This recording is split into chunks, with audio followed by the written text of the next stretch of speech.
DJI Mavic Pro is a small, portable, yet powerful flying camera ever.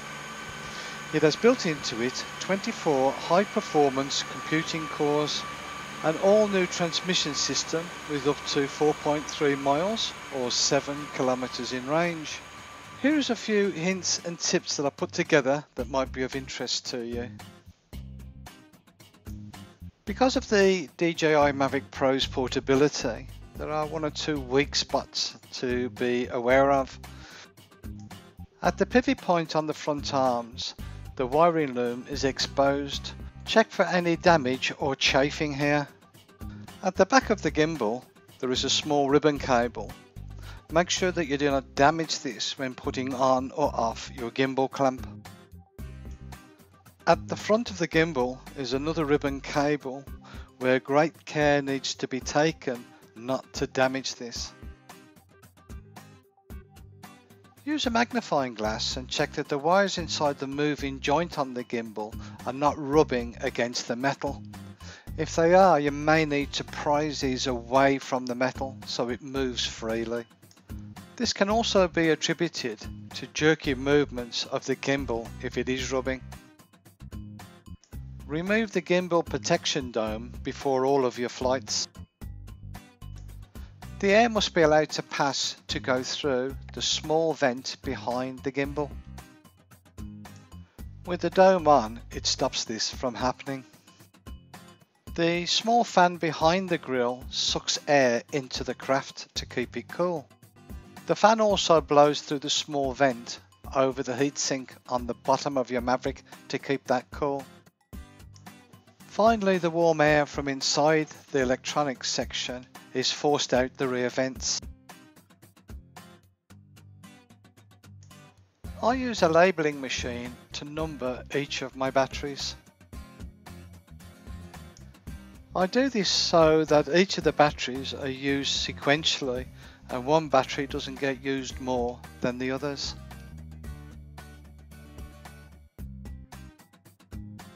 We all know that the Mavic Pro won't fly away, but I always put my contact details on the craft and the remote controller just in case.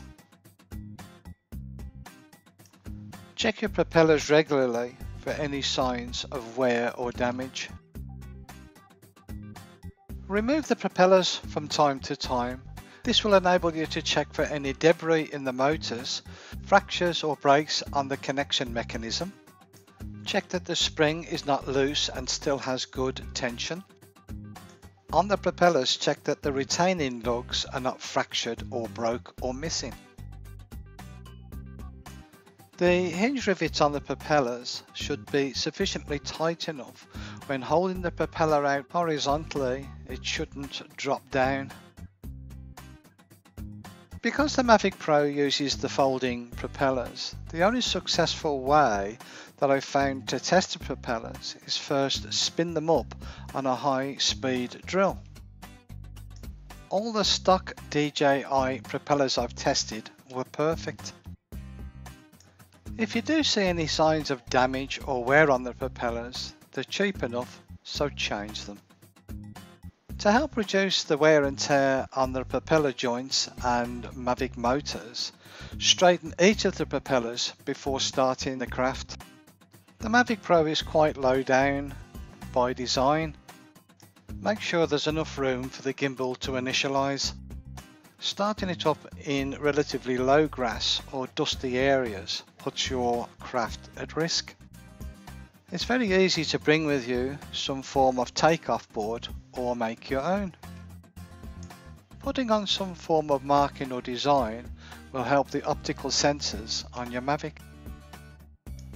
On all my devices now, I put a matte finish screen protector. Making one for the Mavic's remote control is quite easy. I used a spare screen protector that I had and cut it to the sizes and design as showed on the screen. Here you can see that the reflections are greatly reduced by having the matte screen protector fitted to the remote controller. It is very easy to forget to remove the gimbal clamp before starting up your craft. I stuck on a small piece of red ribbon to remind me to remove this. Using thin ribbon allows you to put the gimbal clamp in place, have the ribbon come to the side, and it still allows for the dome gimbal protector to be put in place.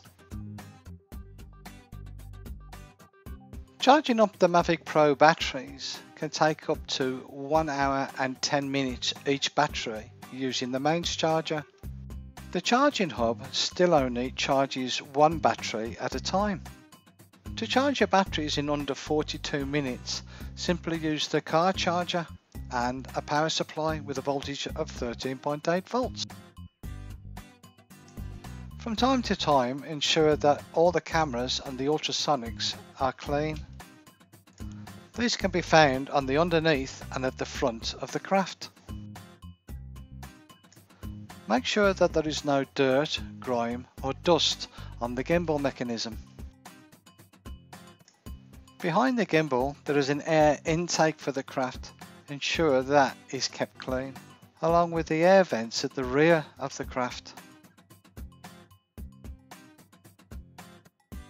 There are some vulnerable spots on the arms of the craft where dirt and debris can get into.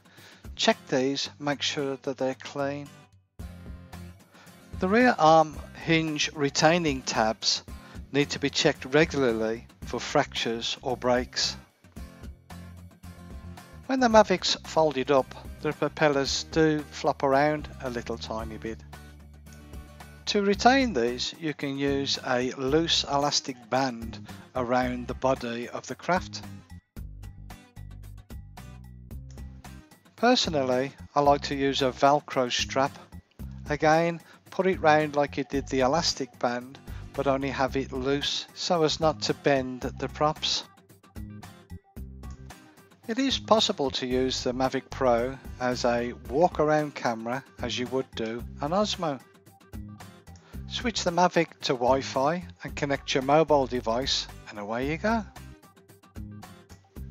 The Mavic Pro will still record your images although the arms are closed up.